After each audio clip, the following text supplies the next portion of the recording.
अपने प्रेम निवेदन को मां जगदम्बा द्वारा ठुकराए जाने पर महिषासुर युद्ध करने लगा। महिषासुर के सभी प्रहार विफल होते देख उसके मायावी साथी एक साथ माता पर प्रहार करने लगे, किंतु सभी माता के हाथों सद्गति को प्राप्त हुए। अपने विकराल साथियों की मृत्यु पर क्रोध से उन्मत्त महिषासुर ने अनेक भयंकर रूपों को धारण कर उत्पात मचाना आरंभ कर दिया।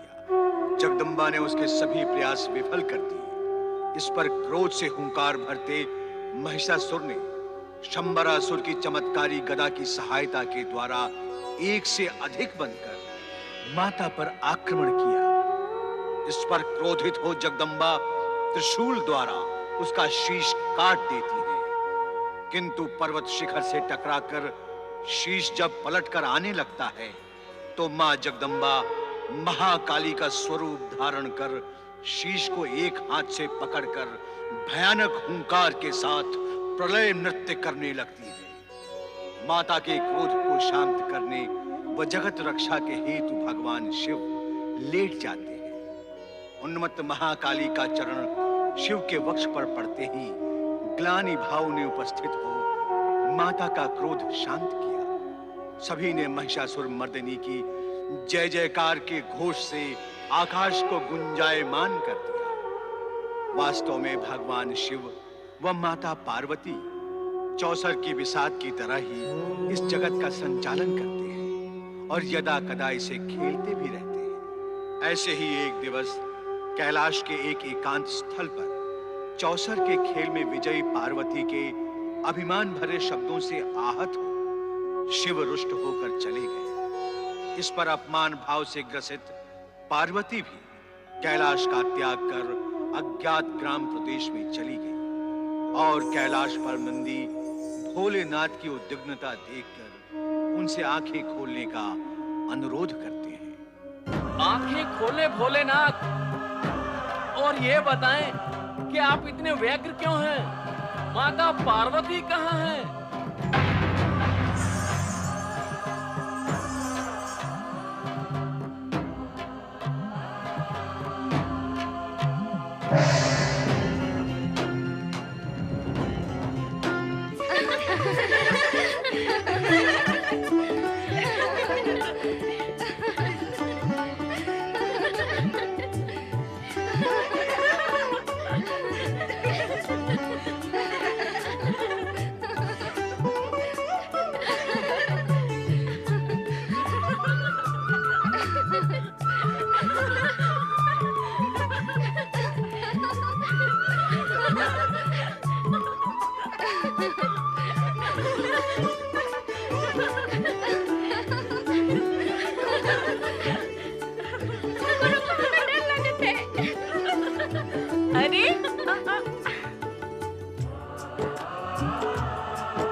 खड़ी खड़ी का देखत है, चल कुटिया में चल।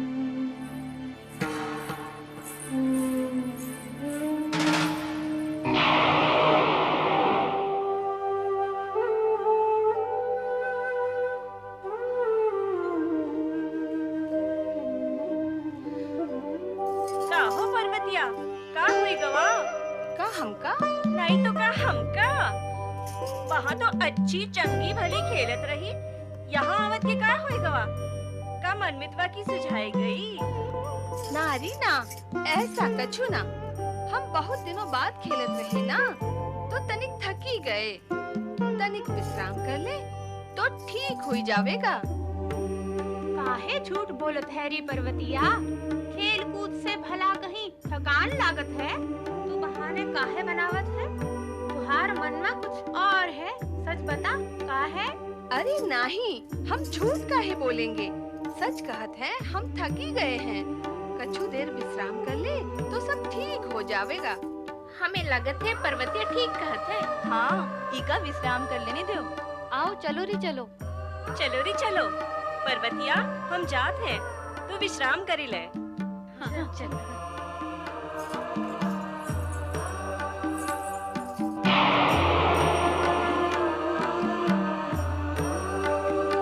देवी पार्वती,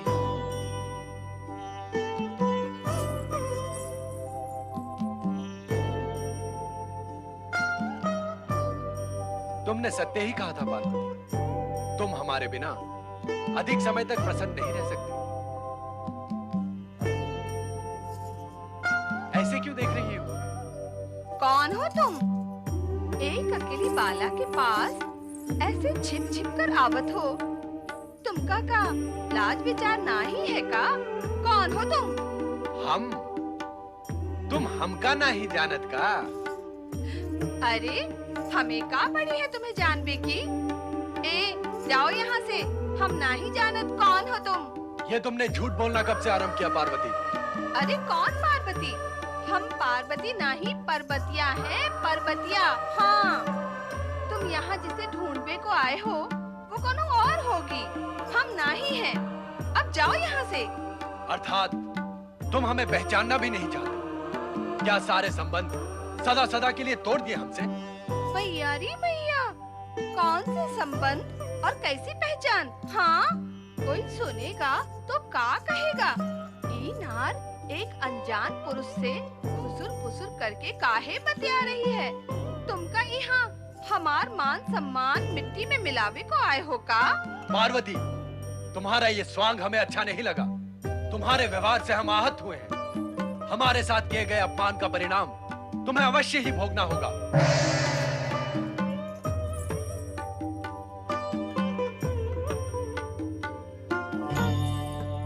क्या सोच रही है महारानी जी? सोच रही हूँ, पुत्र की माता को संभवतः इतना नहीं सोचना पड़ता है जितना पुत्री की माता को सोचना पड़ता है। माता पुत्र की हो अथवा पुत्री की, संतान के लिए सोचना तो लगा ही रहता है महारानी जी।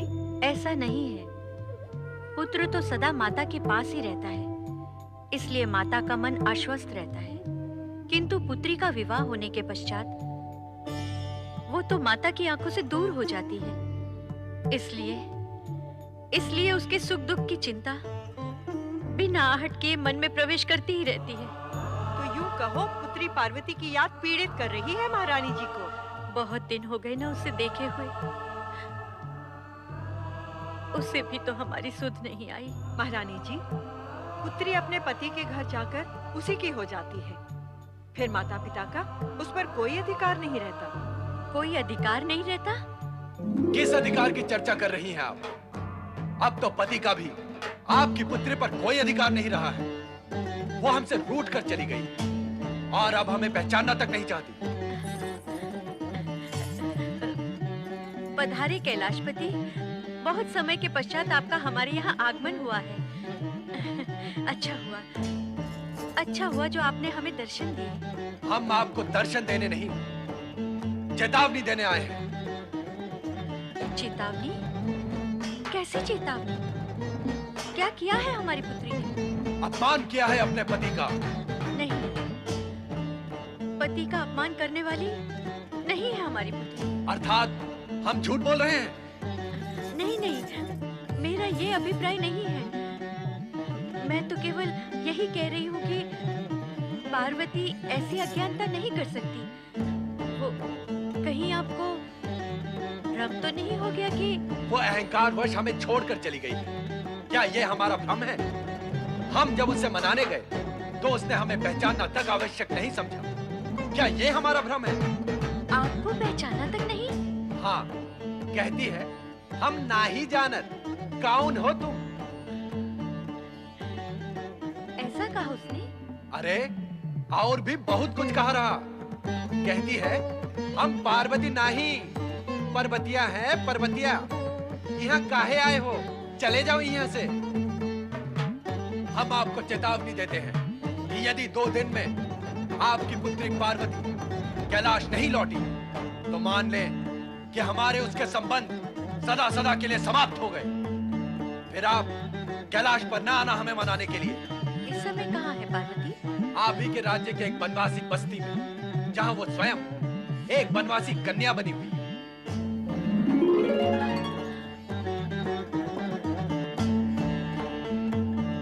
तुरंत पार्वती को खोजना होगा।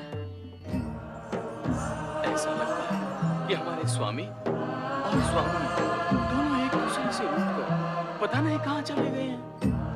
हमें पता भी तो नहीं कि वे गए कहाँ हैं। हाँ, पता होता तो जाकर उन्हें मना लेते। नारायण नारायण। हैं? भगवान भोलेनाथ अपने स्थान पर नहीं है। मैं यहाँ उनके दर्शन करने आया हूँ और वे ही अपने स्थान पर नहीं है। नंदी महाराज, भगवान भोलेनाथ हैं कहाँ? देव ऋषि, आपसे निवेदन है कि आप पता लगाकर मुझे भी बताएं कि भगवान भोलेनाथ कहाँ हैं।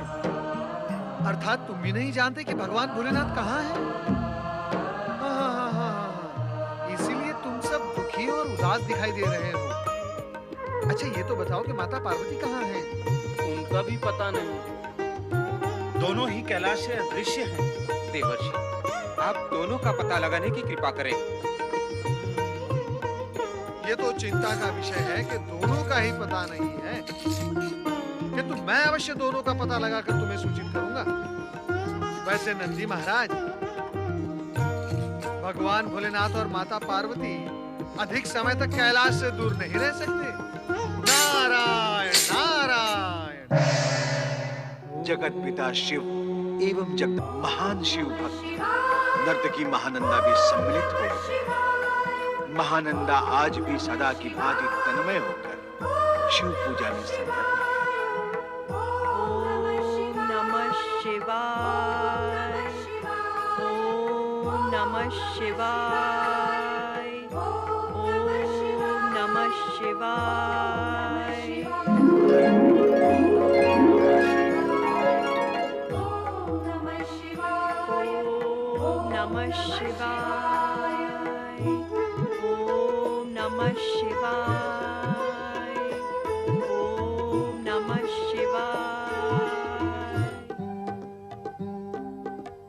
कैसी नर्तकी है ये महानंदा? इसे तो अपने रसिकों का तनिक भी ध्यान नहीं। वही तो हम सब कब से उसकी प्रतीक्षा कर रहे हैं। कितने व्याकुल हैं हम लोग उसका नृत्य और रूप सौंदर्य देखने के लिए। एक हम हैं जो उसके रूप का रसा स्वादन करने आए हैं, और एक वो है जो शिव भक्ति में लीन है। पर ये मानना पड़ेगा रसिक मणि कि महानंदा की शिव भक्ति की चर्चा और कीर्ति दूर दूर तक पहुंच चुकी है। वो सत्य है तो यह भी सत्य है कि इसके नृत्य और सौंदर्य की चर्चा सुनकर रसिक जन दूर दूर से यहाँ आते हैं। अर्थात महानंदा में कुछ विशेषता अवश्य है। कुछ विशेषता देखकर यहाँ पर आए हो रसिक महाराज, तो फिर लौट जाओ। अरे परम सुंदरी महानृत्यिका महानंदा में विशेषता के अतिरिक्त अन्य कुछ है ही नहीं। अरे आप यहाँ क्या कर रहे हैं? जाइए महानंदा को बुलाइए। जाइए जाइए। ओम नमः शिवाय। हे शिव शंकर, मेरे मन में सदा ही अपनी भक्ति को बनाए रखना, ताकि दिनों रात मैं आपकी स्तुति व नाम स्मरण करती रहूं। मेरा मन अब इन रसिकों को लुभाने और प्रसन्न करने के लिए नृत्य में नहीं लगता। इस रूप व नृत्य विक्रय की आजीविका से मुझे मुक्ति दिलाएं प्रभु। इन रसिकों का मनोरंजन करते करते मेरा मन अब ऊब चुका है महेश्वर।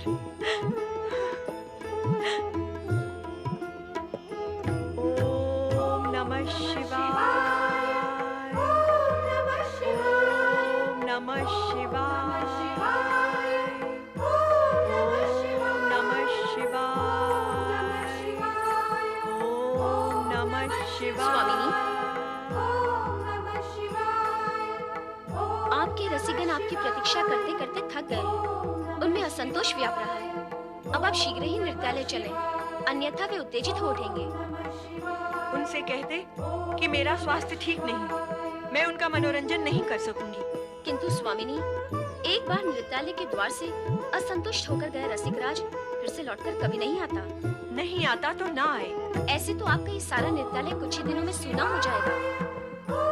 होता है तो हो जाए, मुझे इसकी चिंता नहीं। मेरे आराध्य शिव शंकर मेरी रक्षा करेंगे। जैसी आपकी इच्छा। तो ग्राहकों को लौटा दूं? हाँ, लौटा दो। ओम नमः शिवाय, ओम नमः शिवाय, ओम नमः शिवाय।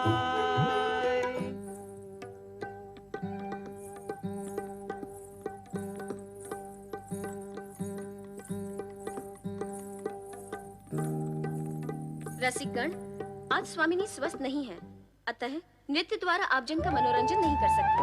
अस्वस्थ है? तो हमें यहाँ बिठाकर क्यों रखा? इतने समय तक प्रतीक्षा क्यों करवाई हमसे? लगता है महानंदा को अपने रूप सौंदर्य का बहुत अभिमान हो गया है। तभी तो अब हम रसिकों का अपमान होने लगा है। हम अपनी धन संपदा लुटाते हैं इस पर, फिर इसका अभिमान और अपना अपमान क्यों सहेंगे? हाँ, क्यों सहेंगे? हाँ, क्यों सहेंगे? चलो यहाँ से जाएंगे, भविष्य में कदापि नहीं आएंगे। कभी नहीं आएंगे।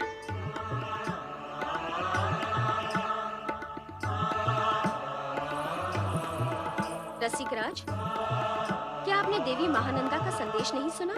वे अस्वस्थ हैं, नृत्य नहीं करेंगे। संदेश, किंतु मैं यहाँ उनका नृत्य देखने नहीं आया हूँ, केवल उनसे भेंट करने आया हूँ। इस समय वे किसी से भेंट नहीं करेंगी। अवश्य करेंगे। मैं महानंदा के रूप सौंदर्य की चर्चा सुनकर दूर देश से आ रहा हूँ और अब उनसे मिले बिना लौटूंगा नहीं। आपने देखा नहीं कि यहाँ बैठे हुए सारे रसिकगण लौट गए हैं? उनमें और मुझ में अंतर है। क्या अंतर है? वे केवल रसिक, मैं महारसिक। वे केवल तन सौंदर्य के लोभी थे, मैं मन आत्मा के सौंदर्य का प्रेमी। इसीलिए अब मैं उनसे मिले बिना लौटूंगा नहीं, भले ही मुझे पूरी रात्रि प्रतीक्षा क्यों न करनी पड़े। ठीक है, जाकर कहती हूँ वहाँ स्वामिनी से एक हठ योगी पधारे हैं। केवल योगी कहना ही पर्याप्त है।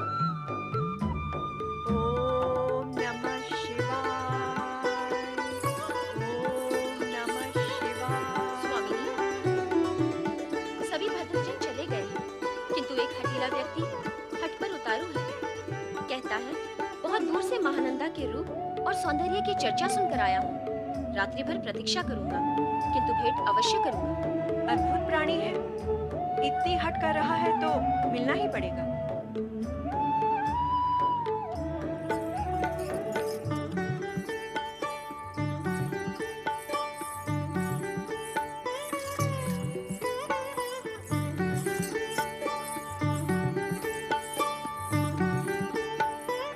कहिए महाशय, क्या आज्ञा है मेरे लिए? आज्ञा नहीं देवी, निवेदन है।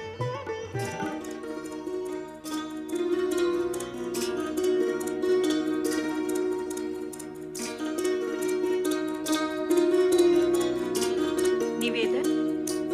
मुझसे? महानंदा, तुम्हारे रूप की जैसी कीर्ति हमने सुनी थी, उससे अनेक गुना अधिक तुम्हें पाया है। तुम्हें देखकर हम अत्यधिक प्रसन्न हुए।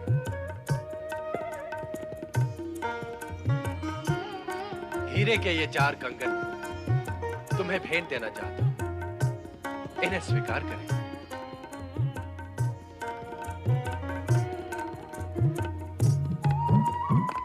देवी महानंदा, कहिए। तुम्हें हमारी एक इच्छा पूर्ण करनी होगी। इच्छा? कैसी इच्छा महाशय? तुम्हें 3 दिनों के लिए हमारी पत्नी बनकर रहना होगा।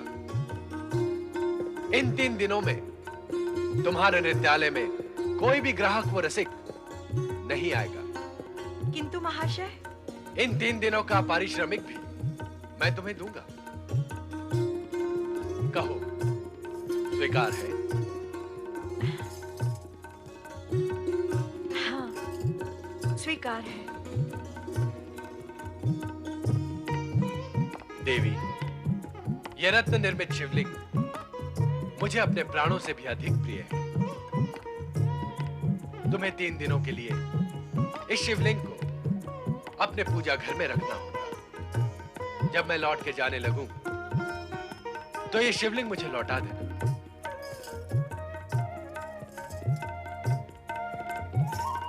मैं भगवान शिव से प्रार्थना करूंगी कि आपको कभी भी लौटकर जाना न पड़े।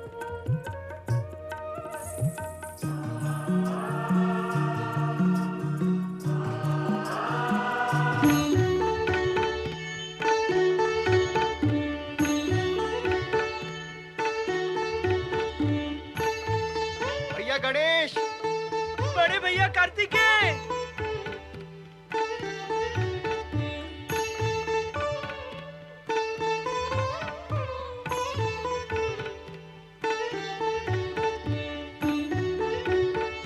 प्रणाम बड़े भैया कार्तिकेय। सदा मंगलकारी हो। बहुत समय पश्चात मिल रहे हैं हम। हाँ भैया कार्तिकेय, आपके दर्शन से मन प्रसन्न हो गया। अब कैलाश जाकर माता पिता के दर्शन का भी लाभ हो जाएगा। मैं भी वहीं जा रहा हूँ, माता पिता के दर्शन करने। ये अच्छा संयोग रहा कि हम मार्ग में ही मिल गए। अब दोनों मिलकर चलते हैं। दोनों एक साथ माता पिता के दर्शन करेंगे। नारायण नारायण। देवर्षि नारद को प्रणाम। आप दोनों के दर्शन पाकर मैं प्रसन्न अवश्य हुआ, किंतु खेद है, कैलाश पर भगवान भोलेनाथ और माता पार्वती नहीं है। मैं 2 बार उनके दर्शन के लिए गया था, किंतु मैं निराश लौट आया। देवर्षि, कहीं आप हम भाइयों के साथ विनोद तो नहीं कर रहे? ये विषय विनोद का नहीं है कुमार कार्तिकेय।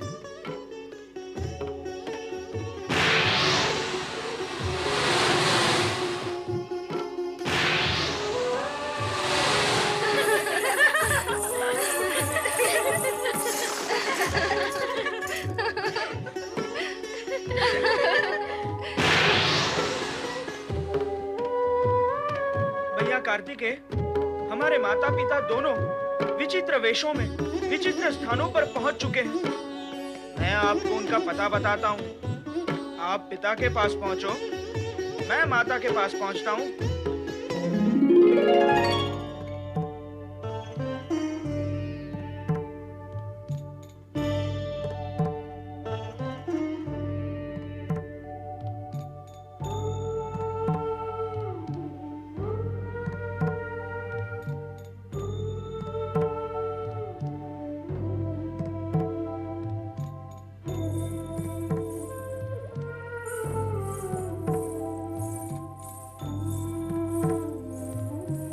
स्वामी, मैं आपकी सेवा में उपस्थित हूँ। दूध लाई हूँ, दूध पान कर लीजिए। स्वामी, आपको पा लेने के पश्चात मैं अपना सब कुछ पिछला भूल जाना चाहती हूँ। मेरा मन केवल 3 दिन के लिए आपकी पत्नी नहीं, जीवन भर के लिए आपके चरणों की दासी बनना चाहता है। नहीं देवी, मुझे तुम्हारी सेवा की आवश्यकता नहीं है। मैं विवाहित और एक पत्नीव्रता हूं। मैं तुम्हारी सेवा ग्रहण नहीं कर सकता। मैं तो केवल तुम्हारी शिव भक्ति की कीर्ति सुनकर एक भक्तिमती नर्तकी के मन की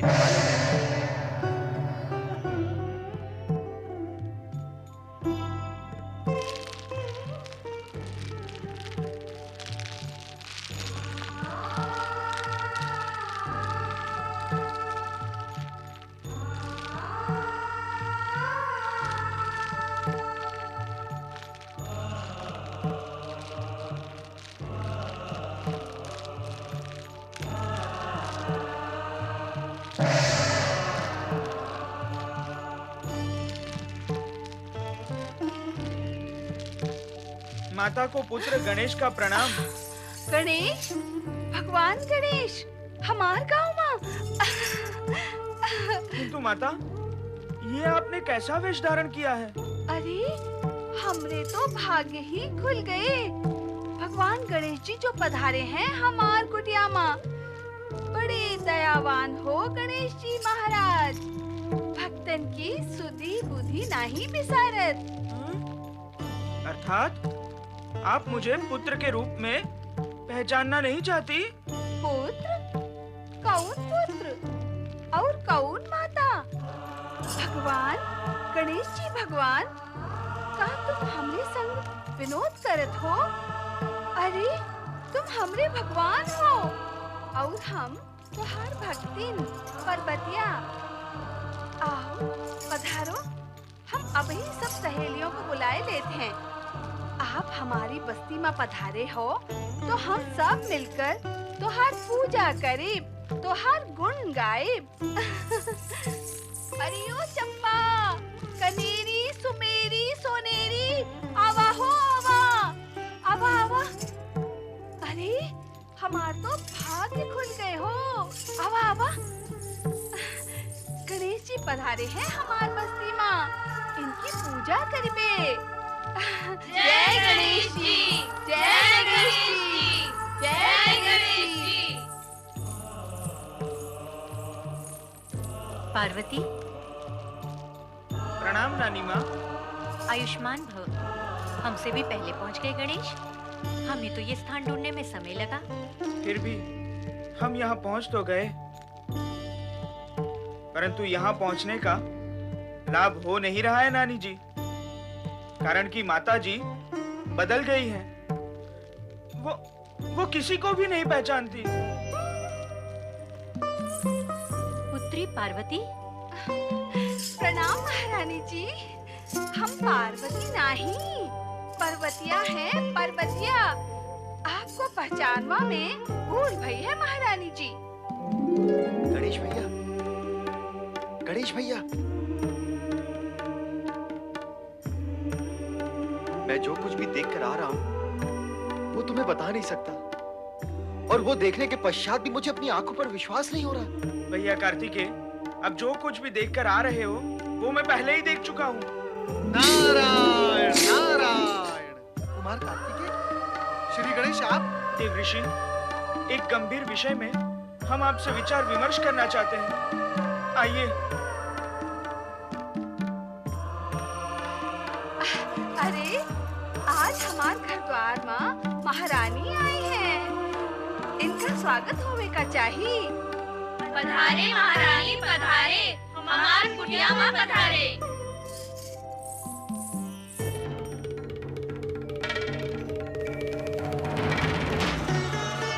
देवर्षि, अब तक तो आपको ज्ञात हो ही गया होगा कि हमारे माता पिता एक दूसरे से रुष्ट होकर अलग अलग स्थानों पर अद्भुत रूप धारण करके पहुंच चुके हैं। नारायण नारायण। ज्ञात तो हो ही चुका है गणपति महाराज, लेकिन विषय आश्चर्य का है कि अभी तक आपकी समझ में शिवलीला का रहस्य नहीं आया। तो वो रहस्य क्या है देवर्षि? उस रहस्य को स्पष्ट करने के लिए ही तो हमें आपके परामर्श की आवश्यकता है। मेरे परामर्श की? हाँ देवर्षि। वो भी आपको? नारायण नारायण।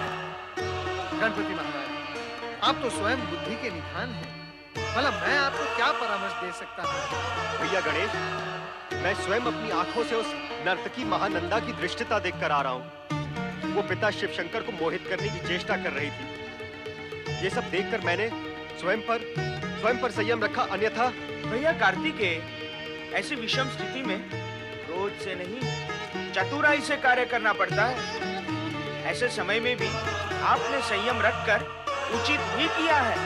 उचित कार्य तो हमने कर दिया भैया गणेश, पर हम ये नहीं समझ सके अब तक कि पिताश्री ने वहां जाकर ये अनुचित कार्य क्यों किया। हो सकता है पिता शिव शंकर का महानंदा के पास जाने का विशेष उद्देश्य रहा हो। विशेष उद्देश्य? वो क्या हो सकता है? नहीं नहीं, उनका केवल एक ही उद्देश्य है, और वो है माता को पीड़ित करना, बस। क्या हमारे पिता हमारी माता को पीड़ित करेंगे? किया तो है। नारायण नारायण। आप दोनों भ्राता माता पिता को लेकर विवाद में जुट गए, किंतु पहले ये तो ज्ञात कर लो कि माता पार्वती को इस सत्य का ज्ञान है अथवा नहीं कि भगवान भोलेनाथ महानंदा के यहाँ विराजमान है। देवर्षि, माता की स्थिति तो और भी विषम और घातक है। वो कैसे? वे तो सभी से संबंध तोड़ चुकी है। नहीं नहीं, ये असंभव है। प्रत्यक्ष को प्रमाण क्या, वे अपने पुत्रों तथा माता पिता तक को नहीं पहचानती। इसका तो स्पष्ट अर्थ यही हुआ कि अपने सभी संबंधों को तोड़ चुकी है। नारायण नारायण। कुमार कार्तिकेय, कभी कभी हम सब किसी बात अथवा घटना का अर्थ लगाने में शीघ्रता, उत्तेजना और भावना से काम लेते हैं और यहीं पर हम भयंकर भूल कर बैठते हैं। कारण कि हमारी यही उत्तेजना और शीघ्रता हमें अर्थ को स्पष्ट देखने ही नहीं देती। जो दिखाती है वो अर्थ नहीं, अनर्थ होता है। इसीलिए स्थिति पर धैर्य पूर्वक विचार करना अति आवश्यक होता है। तो देवर्षि, अब हमें क्या करना चाहिए? गणपति महाराज, वर्तमान परिस्थिति जिस प्रकार की है, ऐसे में किसी के किए कुछ नहीं होगा। ऐसे में तो नारद को ही कुछ करना होगा। नारायण नारायण। अब मैं अपरिचय को परिचय में बदलकर सभी को पहचान योग्य बनाने की योजना पूर्ण करूंगा।